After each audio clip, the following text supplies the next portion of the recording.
Thank you for tuning into TTV. I'm your host, Toya, and today is Thursday. I'm excited about this topic to bring this to you guys, okay? Because it has come up for me like 3 times in the past week, which is unusual, especially since it's not a common topic. But as you can see from the title is Does Our DNA Hold Memories? Okay? And I'm going to get into that. But before I do, 2 things. 1, please like, subscribe, and share, because if you get anything out of this content, chances are someone else will as well. So please share it with your ones you know, love, and care about. The other thing is I am a distributor for Young Living, which is an essential oil company. They are the best in the business. They actually are the ones that a lot of other companies use to dilute to come up with theirs. How you choke on your own saliva? But anyway, so check them out below. You can get additional information as well as look at the products, learn some stuff about essential oils, but the link is below, so check that out. And let's get started, because like I said, I'm kind of excited to talk about this. I'm not a scientist. I'm not an expert. I'm not any of that kind of stuff. I'm just giving you and sharing information that I have come across with you guys. Okay, so that's my disclaimer. Don't take with what I said. Oh, Toya said. No, don't do that. Toya's not an expert. Okay, I'm just giving you information that I got. Okay, I do have some links below if you do want to do some additional research or start, learning more about this topic. So there's some links down below, a couple of articles, which was really fascinating. But let's get into it. So, the topic is does our DNA hold memories? So one of the books I have in my library is this one, Vibrational Medicine by Richard Gerber. Okay, you can tell it's an old book. Look at the cover. they don't make covers like this. You can tell this is old. And I haven't read all of it because it's like 500 some odd pages, and it's little print. Okay, can you see that? Little print. But in any case, it's still an interesting read as far as where I have gotten from. And one of the things that I remember out of reading this book, or that I learned so far, is that when it comes to DNA, even if it's separated from the whole, everything that's in the whole is in every little piece that we have. And I'm going to come back to that because there's a concern that I have that I've been asking questions on, and I haven't really gotten any answers on. I haven't done any research like Google searches or research on the internet, or as far as what gets done with it, but I'm going to get into that in a second. But going back to the DNA and how it stays connected, this one talked about, for example, let me start at the beginning. If you have an apple and you were to take a piece of that apple off, that little piece that you have, no matter how big it is, it could be the size of my pinky fingernail, okay? Everything in that little piece is encompassed in all of the whole. And what that means is that everything that makes up that whole apple, all the DNA, all the elements that make up that whole apple are in that little tiny piece of the apple. Now, in addition to that, they did an experiment where they had they had the apple in New York, and they took a piece of it to California.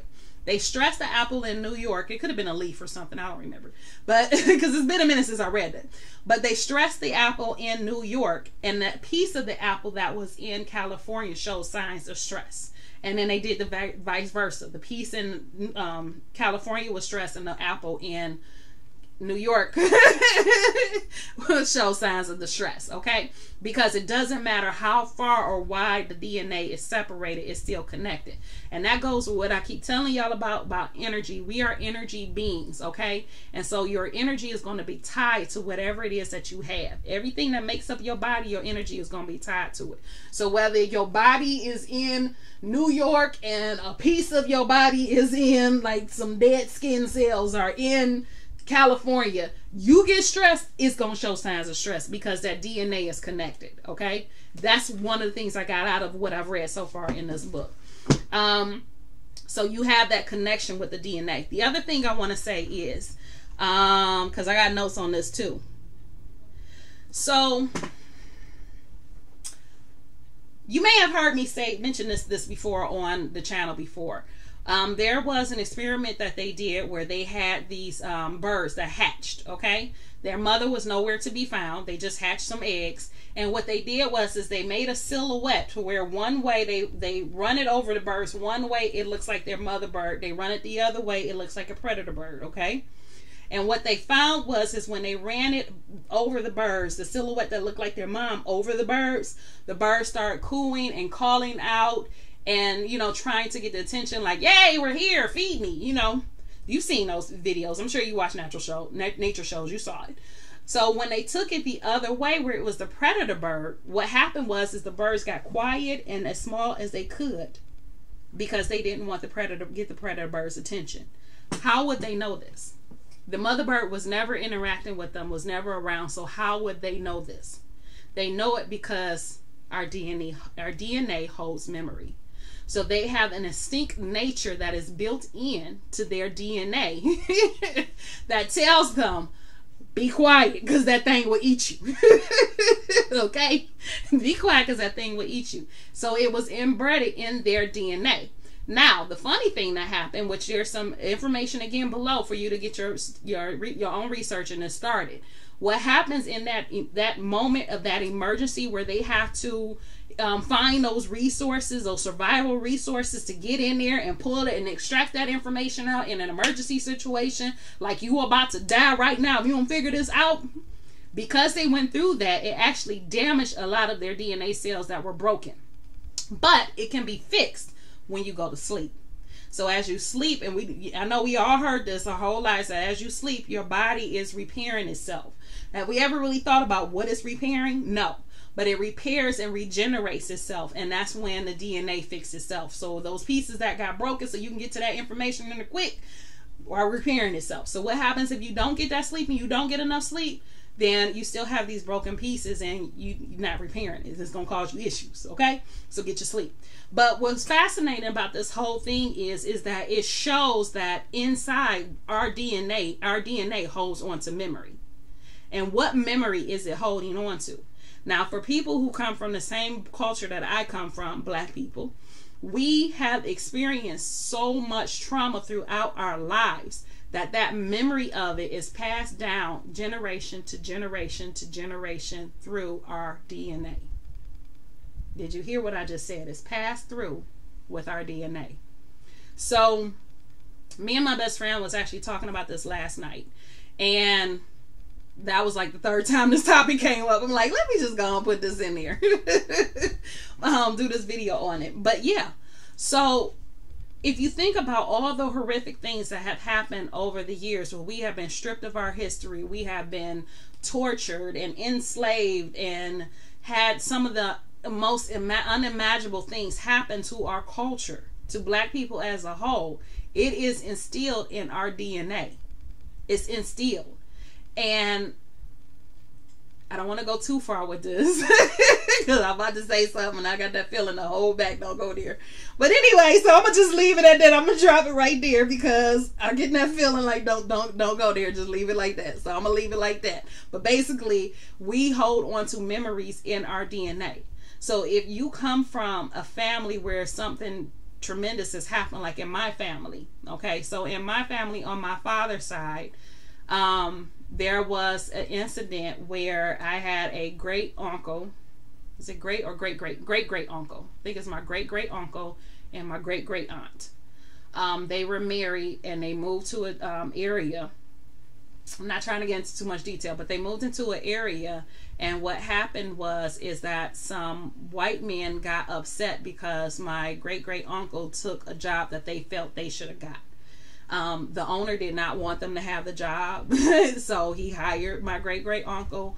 But this white man got some of his friends together, and they burnt down the house. They dragged him and his wife, so they dragged my great uncle, great aunt out of the house. They did some unimaginable things to both of them. And so that whole scenario, that whole thing is instilled. It's a memory in my DNA. So if I were to come across or get in a situation similar to that, then it's going to instinctively create a fear in me of a situation, even though me in this life, I've never been in that.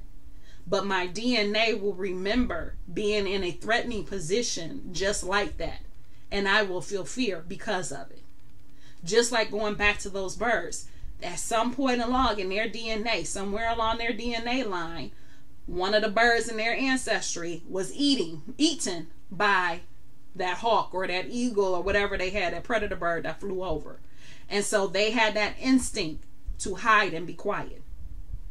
Just like something in their DNA said, that bird that came over that looked like their mama, that bird was okay. Like, you know, that bird, you could feel it. So just like it told them that that was okay, just like there are coping mechanisms that we have used, black people have used for generations, are instilled in our DNA. So does our DNA hold memory? Yes. Yes, it does. Can that memory be helpful? Yes, it can. Can it be hurtful? Yes, it can. Can you stop it? Yes, you can.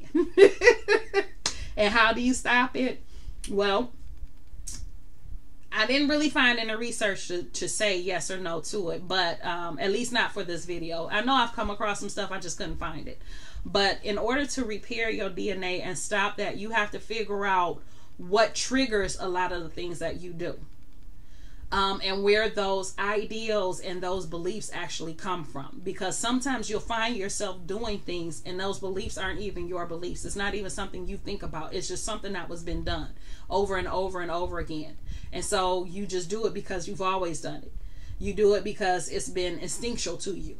And so when we find and figure out what those things are, and it takes some time and it takes some observation, and it really takes you to sit down and really think about who you are and the things that you do and how you operate. And when you do that and you start to chip away at some of that stuff, because it could be stuff on the surface, it could be stuff that's buried deep, okay? But when you start to chip away at that and you start to work on those changes and changing those belief patterns and changing those thoughts, then you're actually changing your DNA. You're making those changes to your DNA. So, I just want to make sure if I talked about everything. It also, the articles below did mention again about how important sleep is, and how you need your sleep to repair the broken DNA that was damaged from you trying to access memories, but also so that you can prepare yourself for sleep and try to repair those the DNA. I know that didn't come out right. So scratch that. Let me say that again. Okay. So when you go to sleep, it is a time for your body to heal itself. It's a time of repair for you and your body, right? So before you even go to sleep, you can prepare your body to kind of uncover that DNA memory that's stuck in you. You can kind of go over that. So as you sleep, you can talk to your body and tell it what it wants you to do. I don't know if I ever showed you guys this before, but you can actually talk to your body with your hands. And I'm going to show you 2 different ways in which you can do it. Do whatever's comfortable for you. So you hold, this is my dominant hand that I write with. This is my right hand, okay? I write with. This is my left hand, not my dominant. So I'm going to take my right hand, which is my dominant, and I'm going to make a C. Now I'm going to make a bigger C with my non-dominant hand, which is my left hand, and you put it on top. And then you just simply ask your body, show me yes. And you push down. So both of these, this is doing this is doing this, okay, at the same time. So we doing like this, okay? So show me yes, show me no. Okay, I know that seemed like I might have been fooling y'all or tricking y'all, whatever. I know it seemed like it, but you try it. And then you can do it the same way with cupping your fingers. Like you can link your fingers together, same way. Show me yes, show me no. You see how that works? So you can actually communicate with your body in that way. And you can actually ask for some of those things in your DNA that need to be repaired. Some of the things in your DNA that are holding you back. Can you reveal those to me so we can start to heal this? Can you bring this to the surface so we can start to heal it? Now, if your family is anything like mine, when it starts bringing that stuff to the surface, it may cause some traumatic feeling to you. And if you need help, go seek help. Okay, seek some mental help, because this is not an easy road. It's not going to be easy to repair it, and some of that DNA damage that you have, or the memories that you have, are quite damaging. I know for me, to have to go back to when my great-great aunt and great-great uncle went through what they had to go through, it was very traumatic, and it has had a domino effect on the whole family. Like, I can see how it affect their children and their children's children and the cousins of their children, and just how it just affect everyone going down. Just affected everyone. And so it can be powerful. It can be very powerful. It can be very traumatic. It can be hurtful.